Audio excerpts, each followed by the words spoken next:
All right, now that we've planted the seed, we want to take the rake here, make sure there's no weeds still hanging out in the bed. After moving the dirt around a little bit, we want to get rid of the weeds so we can tell the difference between the lettuce that comes up. We don't want to have any weeds in the way. So we'll pull a few more of these weeds out of the way. And we're going to rake it in. Now with lettuce, it doesn't like to be covered up with dirt too much.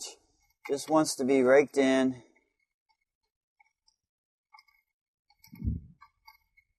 These rows here that I've put in rows, we're just going to lightly rake around just to get some dirt over top of them. Lettuce seeds need light in order to germinate. So we don't want to cover them up. And once we rake it, we're just going to take the rake and secure the dirt a little bit, get it nice and packed down. All right, there we go.